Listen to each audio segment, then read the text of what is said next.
Hello everyone.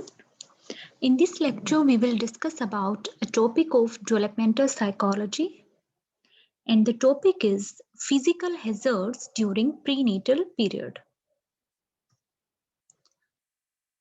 तो सबसे पहले हम prenatal development के बारे में जानते हैं.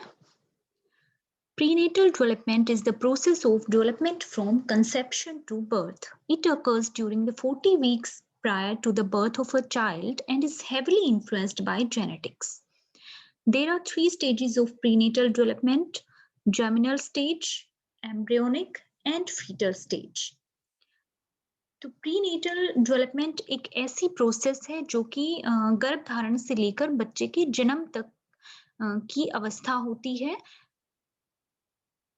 ये एक ऐसी स्टेज है जो कि बच्चे के जन्म से 40 वीक पहले स्टार्ट हो जाती है और बच्चे के जन्म तक उसके विकास के बारे में बताती है. प्रीनेटल डेवलपमेंट जेनेटिक्स से काफी ज्यादा प्रभावित होती है.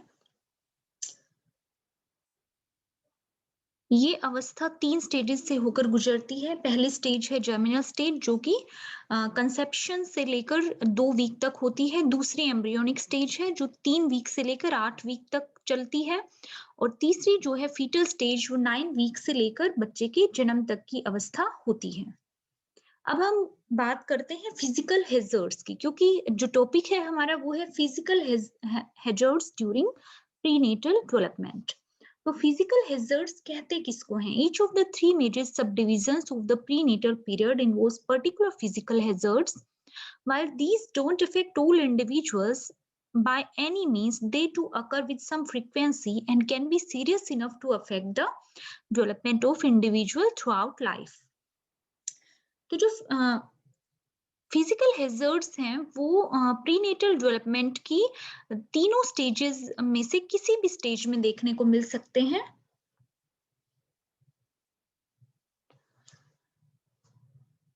अगर प्रेग्नेंट लेडी किसी भी वजह से अपनी प्रेगनेंसी के ड्यूरिंग फिजिकल हैजर्ड्स या शारीरिक समस्याओं को फेस करती है तो उसकी वजह से बच्चे में प्रीनेटल डेवलपमेंट के ड्यूरिंग तो डेवलपमेंट में समस्याएं आती ही आती हैं और वो जो डिफेक्ट्स हैं बच्चे के प्रीनेटल डेवलपमेंट के ड्यूरिंग अगर उसमें हुए हैं तो लाइफ टाइम उनका असर बच्चे के ऊपर देखा जा सकता है.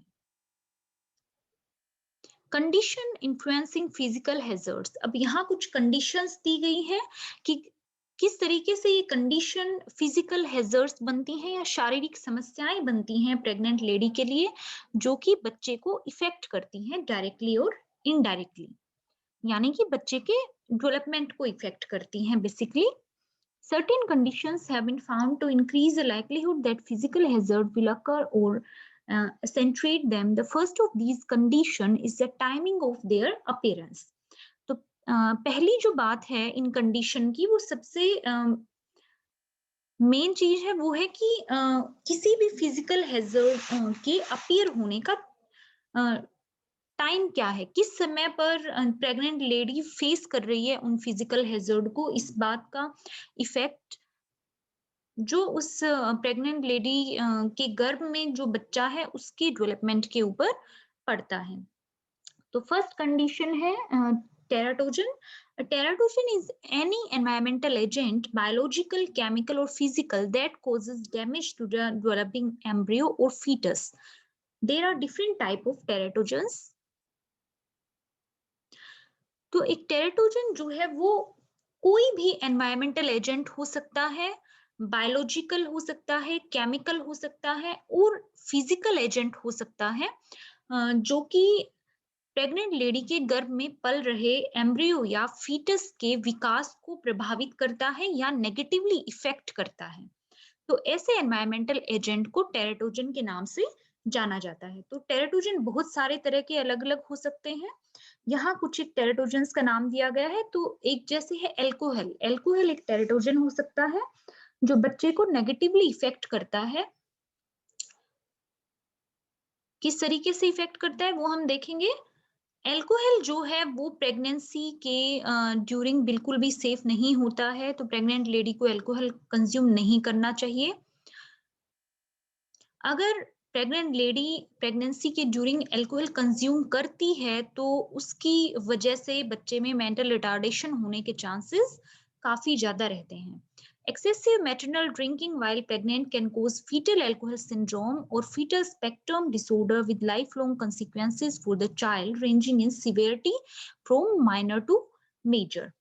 तो अगर जो प्रेग्नेंट लेडी है वो एक्सेसिव ड्रिंकिंग करती है प्रेगनेंसी के ड्यूरिंग, तो उसकी वजह से जो फीटस है उसको फीटल अल्कोहल सिंड्रोम होने की संभावना रहती है, या जिसको फीटल स्पेक्ट्रम डिसऑर्डर भी कहा जाता है, जिसके कंसिक्वेंसेस या जिसका इफेक्ट बच्चे में लाइफ लॉन्ग देखने को मिलता है माइनर और मेजर सिवियरिटीज के रूप में। किसी किसी बच्चे में जो है वो अल्कोहल सिंड्रोम के जो लक्षण हैं वो कम दिखाई दे सकते हैं, और किसी बच्चे में लक्षण काफी ज्यादा भी दिखाई दे सकते हैं, जिसमें पहला सबसे मेन जो लक्षण होता है फीटल अल्कोहल सिंड्रोम का, वो मेंटल रिटार्डेशन की फॉर्म में बच्चों में देखा जाता है।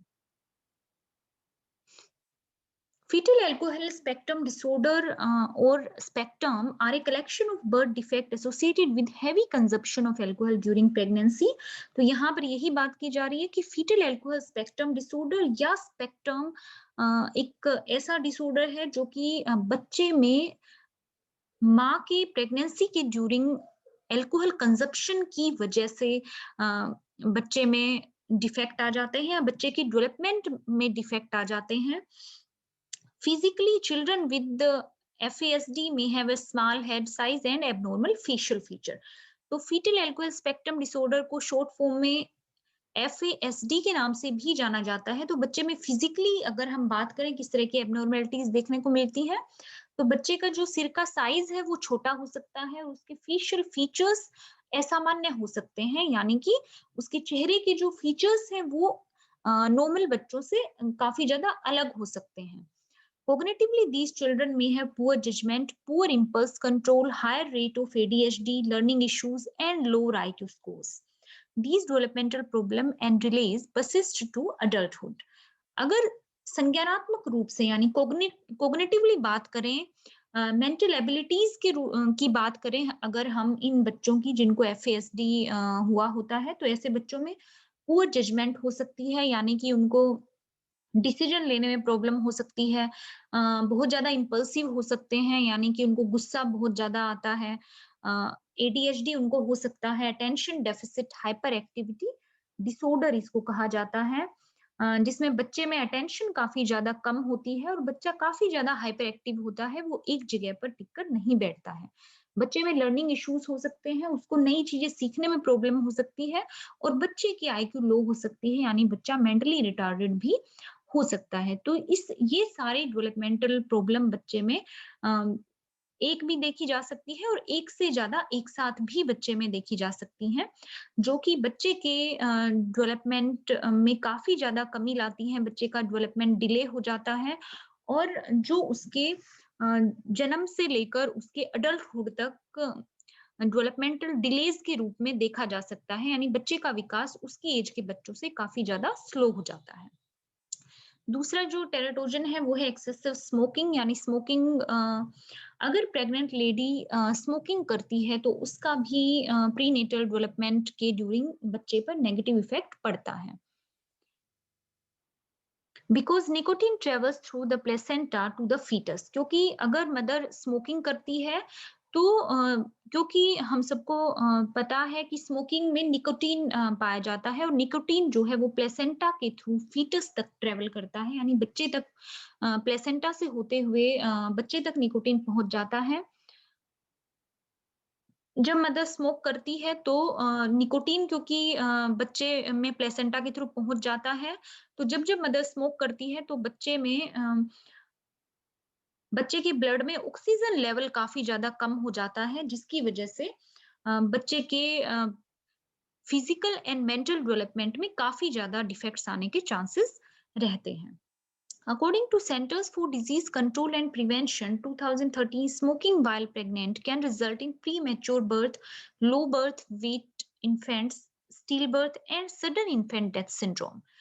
तो जो प्रेग्नेंट लेडी स्मोकिंग करती हैं उनमें इस तरह की कंडीशन या फिजिकल हैजर्ड्स देखने को मिल सकते हैं जो कि हैं प्री मैच्योर बर्थ हो सकता है बच्चे का, यानी कि टाइम से पहले बच्चा जन्म ले सकता है। बच्चे का वेट काफ़ी ज़्यादा कम हो सकता है जन्म के समय और बच्चा जो है वो जन्म लेते ही उसकी डेथ हो सकती है, यानी जन्म लेते ही सडन डेथ हो सकती है बच्चे की। तो ये सब फिजिकल हैजर्ड मदर में एक्सेसिव स्मोकिंग की वजह से देखने को मिलते हैं। Next, drug intake. तो ड्रग किस तरह से फिजिकल हैजर्ड का काम करती है वो यहाँ बताया गया है। Heroin, cocaine, methamphetamine, almost all prescription medicine and most over the counter medicine are also considered teratogens. तो जितनी भी जो इस तरह की ड्रग हैं, हेरोइन है, कोकेन है, मेथाफेटामाइन है, इस तरह की जो ड्रग्स होती हैं, अगर उनका प्रेग्नेंट लेडी इनटेक करती है, उनको किसी भी फॉर्म में ले रही है अगर प्रेग्नेंट लेडी, तो वो भी प्रीनेटल डेवलपमेंट में बच्चे के लिए बहुत ही हानिकारक होते हैं और बच्चे के विकास पर नेगेटिव इफेक्ट डालते हैं। Babies born with the heroin addiction need heroin just like an adult addict. तो यहाँ ये बात कर रहे हैं कि अगर मदर हेरोइन एडिक्ट है, मदर हेरोइन कंज्यूम कर रही है, तो जो बच्चा है वो भी जन्म लेते ही एक तरह से एक जो अडल्ट एडिक्ट होता है उसकी उस तरीके से बच्चा बिहेव करता है और बच्चे को भी एक अडल्ट की तरह हेरोइन की नीड होती है, नीड देखी जाती है उसकी बॉडी में, क्योंकि मदर के थ्रू बच्चा भी प्लेसेंटा की वजह से मदर अगर कंज्यूम कर रही है ड्रग्स को, तो वो बच्चे तक भी ड्रग्स प्लेसेंटा से होते हुए पहुंच रही हैं। The child will need to be gradually weaned from the heroin under medical supervision, otherwise the child could have seizure and die. तो यहाँ एग्जाम्पल जैसे दिया गया है हेरोइन का, तो धीरे धीरे बच्चे का ट्रीटमेंट करके मेडिकल सुपरविजन में रख के बच्चे को जो हेरोइन इनटेक का असर बच्चे पे हुआ है वो धीरे धीरे कम किया जाता है, उसका ट्रीटमेंट किया जाता है। और अगर ट्रीटमेंट नहीं किया जाता है तो बच्चे को दौरे आ सकते हैं, यानी सीजर्स आ सकते हैं और बच्चे की डेथ भी हो सकती है। नेक्स्ट जो फिजिकल हैजर्ड है टेराटोजन के रूप में वो है रेडिएशंस। तो जो रेडिएशन है, अगर प्रेग्नेंट लेडी रेडिएशन के इफेक्ट में रह रही है, हाई रेडिएशंस के इफेक्ट में रह रही है, तो उसका भी नेगेटिव इफेक्ट होता है बच्चे के विकास पर और उसकी वजह से भी बच्चों में मेंटल रिटार्डेशन जैसी कंडीशन देखने को मिल सकती है। नेक्स्ट है viruses. Virus for example HIV है या हर्पीज वायरस है, इस तरह के जो वायरस हैं, अगर प्रेग्नेंट लेडी वायरस के इफेक्ट में आ गई है तो उसकी वजह से भी एम्ब्रियो के विकास पर प्रेगनेंसी के ड्यूरिंग नेगेटिव इफेक्ट पड़ता है। नेक्स्ट है rubella. It has been recognized by doctors for many years that if the mother to be contracts rubella during the first trimester of pregnancy, the chances of developmental irregularities in her unborn child, especially in the form of eye or ear defect or a malformation of the heart. तो rubella भी एक तरह का virus ही है, viral disease है rubella.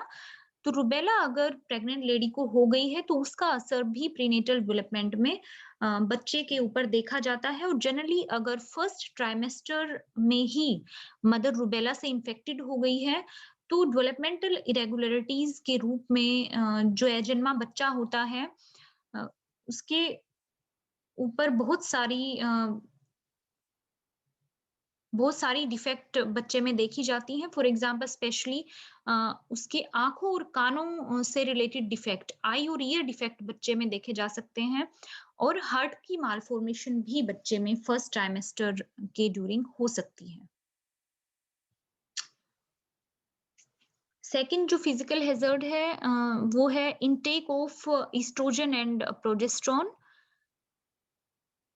तो अगर female जो है वो ईस्ट्रोजन और प्रोजेस्टेरोन का इनटेक कर रही है प्रेगनेंसी की अर्ली स्टेजेस में, तो उसकी वजह से बच्चे में कार्डियोवैस्कुलर एबनॉर्मेलिटीज आ सकती हैं, यानी बच्चे में नॉर्मल कार्डियोवैस्कुलर डेवलपमेंटल नहीं हो पाता है और इसके अलावा फीटल में कॉन्जेनाइटल हार्ट डिजीज होने की संभावना रहती है। तो बच्चे का हार्ट का डेवलपमेंट अच्छे से नहीं हो पाता है, उसकी हार्ट बीट अच्छे से नहीं बनती है बच्चे की, अगर एस्ट्रोजन और प्रोजेस्टेरोन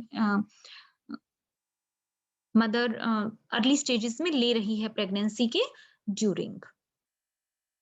नेक्स्ट है मैटरनल मालन्यूट्रिशन। अगर मदर ठीक तरीके से न्यूट्रिशियस फूड का इंटेक नहीं कर रही है, तो न्यूट्रिशियस फूड इंटेक करना, न्यूट्रिशियस फूड लेना मदर के लिए बहुत ज्यादा जरूरी होता है, स्पेशली बच्चे के ब्रेन डेवलपमेंट के लिए। अगर मदर खाना ठीक से न्यूट्रिशियस फूड नहीं लेगी तो बच्चे के मेंटली रिटार्डेड होने के चांसेस काफी ज्यादा रहते हैं, बच्चे का ब्रेन का डेवलपमेंट ठीक तरीके से नहीं हो पाता है। नेक्स्ट जो कंडीशन है, जो फिजिकल हैजर्ड बनती है मदर के लिए, वो है मैटरनल एज। तो एज भी कहीं ना कहीं फिजिकल हैजर्ड का काम करती है। It has been reported to be a condition that intensifies the possibility of physical hazards during the prenatal period. The reason for this is that as women approach the menopause, they frequently have endocrine disorder which slow down the development of the embryo and fetus, causing such developmental irregularities such as cretinism, Down syndrome, heart malformation, and hydrocephalus, all of which involve physical and mental defects. तो pregnant lady की as क्या है, किस time पर lady pregnant है, इस बात का भी बहुत ज्यादा इफेक्ट पड़ता है। और अगर प्रेग्नेंट लेडी की एज ज्यादा होती है तो उसका नेगेटिव इफेक्ट पड़ता है बच्चे के डेवलपमेंट पर। फॉर एग्जाम्पल, अगर मदर जो है वो अबव 40 है, 40 साल से अगर ज्यादा एज है फीमेल की और मेनोपॉज की स्टेज में पहुंचने वाली है, तो वहां पर बहुत ज्यादा नेगेटिव इफेक्ट देखा जाता है बच्चे के डेवलपमेंट पर, स्पेशली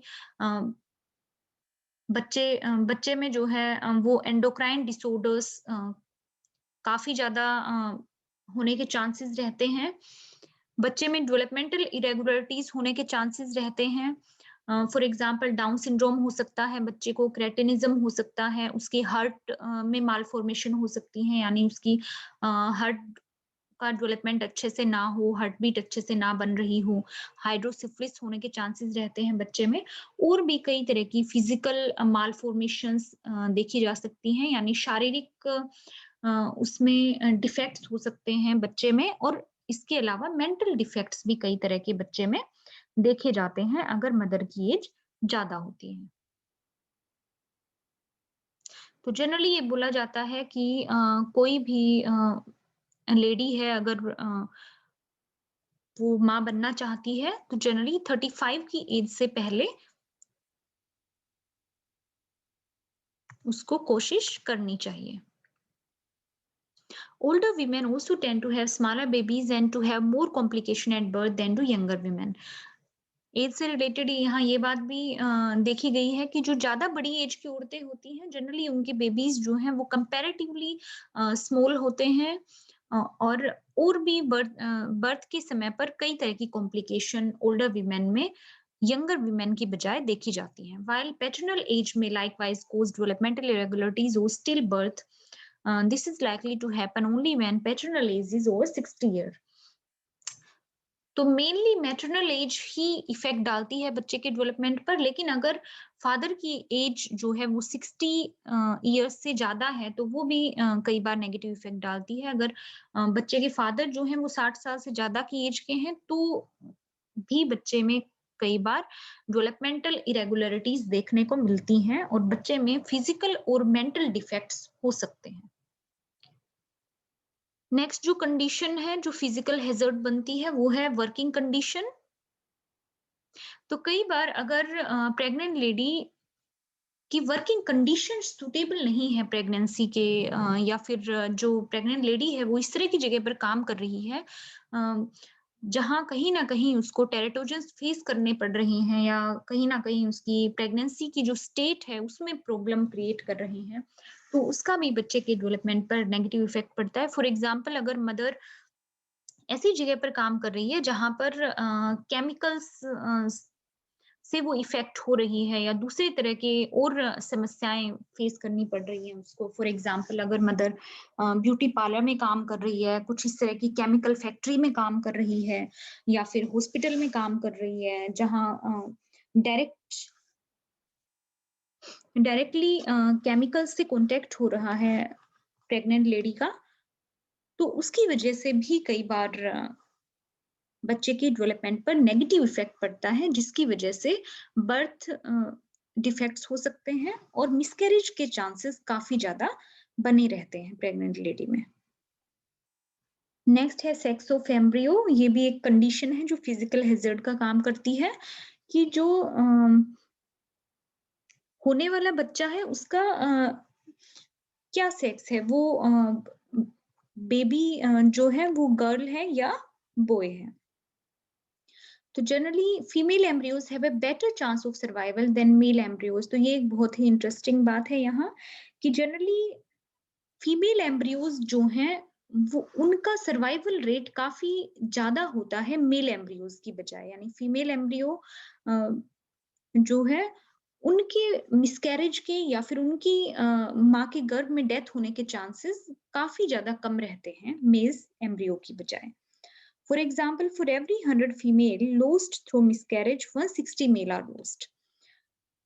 तो यहाँ एग्जाम्पल रेशियो का दिया गया है कि अगर 100 फीमेल मिसकैरेज की वजह से लोस्ट होती हैं प्रेग्नेंट लेडीज में, तो उसी रेशियो में 160 मेल्स लोस्ट होते हैं।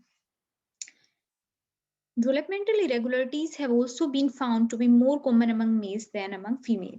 और ये भी देखा गया है कि जो मेल एम्ब्रियोज हैं, मेल एम्ब्रियो जो हैं, उनमें डेवलपमेंटल इरेगुलरिटीज भी काफी ज्यादा पाई जाती हैं फीमेल एम्ब्रियोज की बजाय। नेक्स्ट जो कंडीशन है वो है multiple births. Multiple births are more hazardous than single birth. Fetus of multiple birth are crowded during the prenatal period and this inhibit the normal fetal activity essential for development.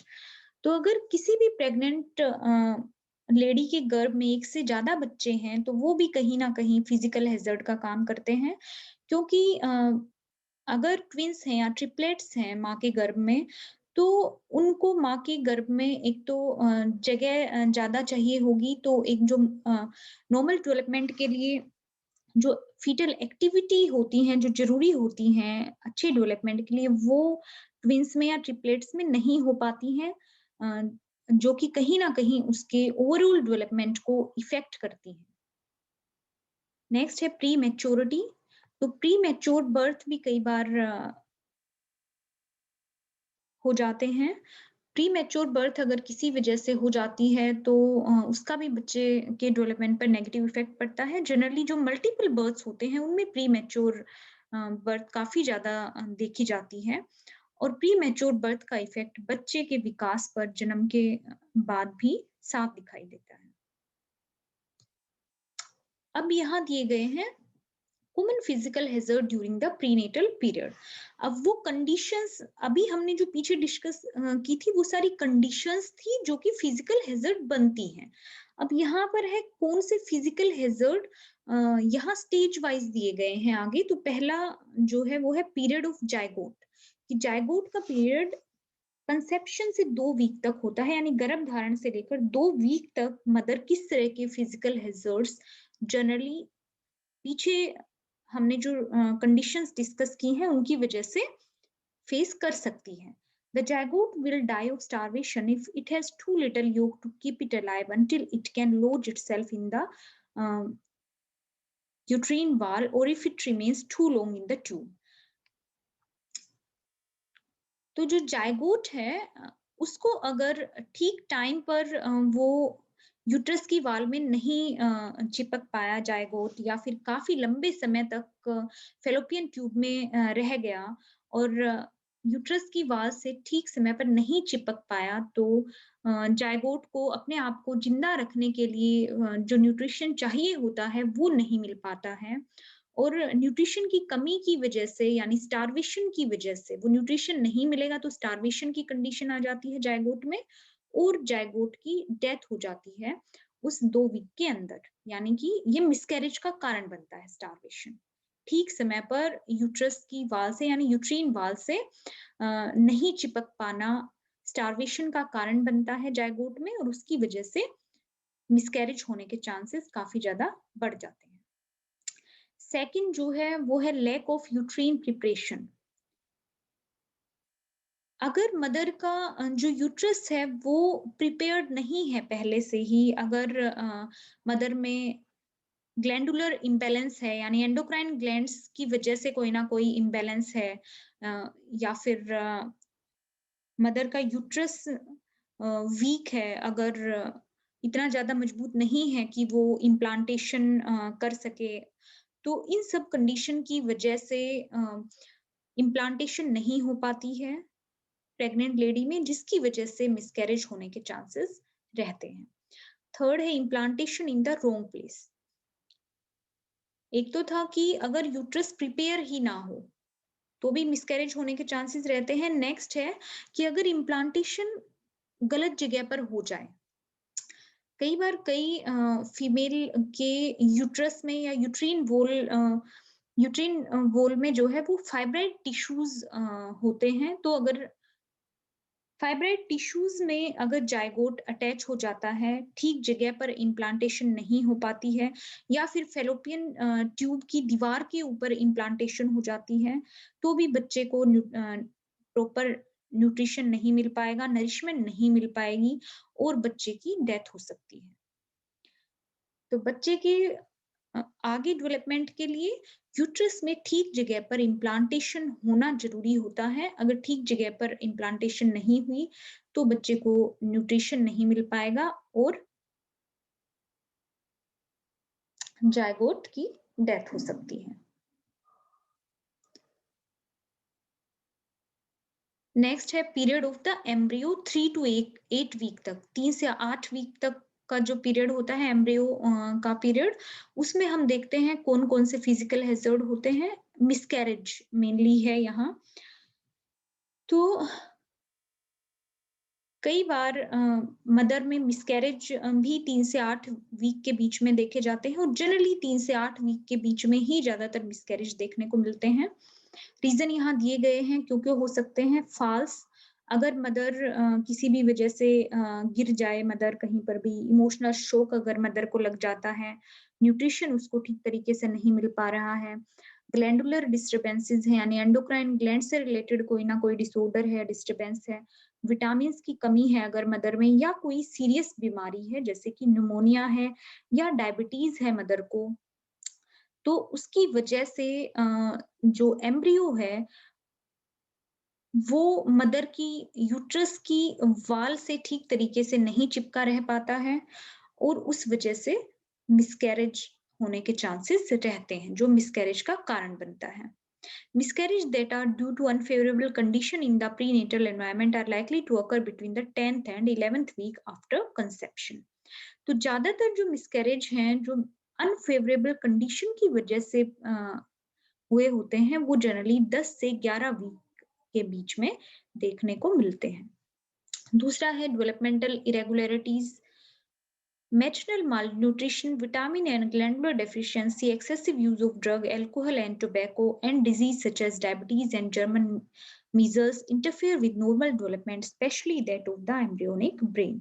तो कई बार mother को अगर nutrition ठीक से नहीं मिल रहा है, mother में विटामिन की कमी है, अगर ग्लैंड से रिलेटेड डेफिशिएंसी है मदर में या डिफेक्ट है, मदर अल्कोहल कंज्यूम कर रही है, ड्रग्स ले रही है मदर, या फिर टोबैको का यूज कर रही है, स्मोकिंग कर रही है, या उसको डायबिटीज और जर्मन मीजल्स जैसी कोई भी गंभीर बीमारी है अगर मदर को, तो उसकी वजह से जो एम्ब्रियो है उसकी नॉर्मल डेवलपमेंट नहीं हो पाती है।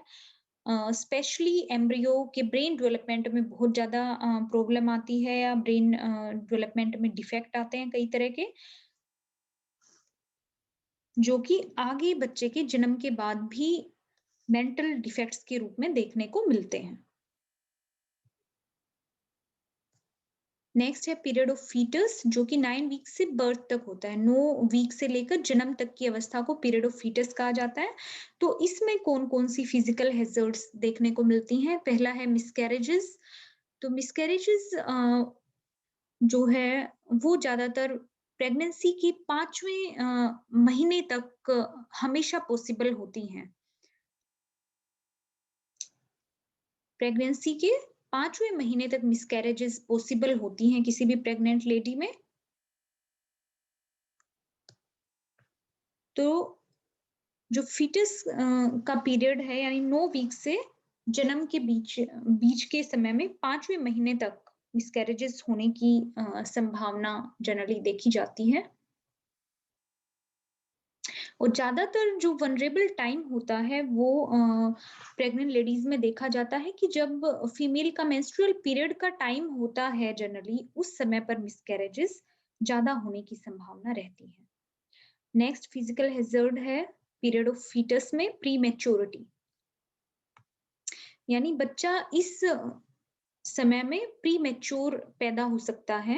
Fetus who weight less than 2 pound 3 ounce has less chance of surviving than heavier fetus and a greater chance of developing malformation. तो प्रीमैच्योर बेबीज में भी जो बच्चे 2 पाउंड 3 औंस से कम वजन के होते हैं ज़्यादातर, ऐसे बच्चों की सर्वाइवल रेट बहुत ज़्यादा कम होती है। जिन बच्चों का वेट ठीक होता है, वो बच्चे फिर भी प्रीमैच्योर बर्थ के बाद भी सर्वाइव कर जाते हैं। तो वेट यहाँ पर काफ़ी ज़्यादा असर डालता है कि बच्चा सर्वाइव कर पाएगा या नहीं कर पाएगा। और जिन बच्चों का वेट कम होता है, वो अगर सर्वाइव कर भी जाते हैं, तो उनमें कई तरह की विकासात्मक असामान्यताएँ देखने को मिलती हैं, यानी डेवलपिंग मालफॉर्मेशन, फिजिकल और मेंटल डिफेक्ट के रूप में बच्चे में आगे देखने को मिलती हैं। कॉम्प्लिकेशंस ऑफ डिलीवरी, तो कई बार 9 वीक से जन्म के बीच में मदर में मैटरनल स्ट्रेस की वजह से मैटरनल स्ट्रेस हो रहा उसको, उसकी वजह से उसकी यूट्रीन कॉन्ट्रैक्शन जो है उनके ऊपर काफ़ी ज़्यादा असर पड़ता है। वो कॉन्ट्रैक्शन ठीक टाइम पर जो होने चाहिए डिलीवरी के समय पर वो मदर में नहीं हो पाते हैं, जिनकी वजह से मदर को डिलीवरी में काफ़ी ज़्यादा कॉम्प्लिकेशंस बच्चे के जन्म के समय झेलनी पड़ सकती हैं। नेक्स्ट है developmental irregularities. Any of the unfavorable environmental condition present during the period of the embryo will also affect the development of fetal features and retard the whole pattern of fetal development. तो कोई भी unfavourable environmental condition अगर है 9 week से जन्म के समय के बीच में प्रेग्नेंट लेडी किसी भी तरह की अनफेवरेबल एनवायरमेंटल कंडीशन फेस कर रही है, तो उसकी वजह से भी बच्चे के विकास के ऊपर डायरेक्ट और इनडायरेक्ट रूप में नेगेटिव इफेक्ट देखने को मिलते हैं, जो बच्चे में डेवलपमेंटल इरेगुलरिटीज का कारण बनते हैं।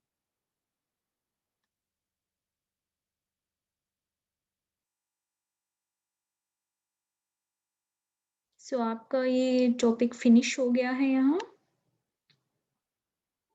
Thank you.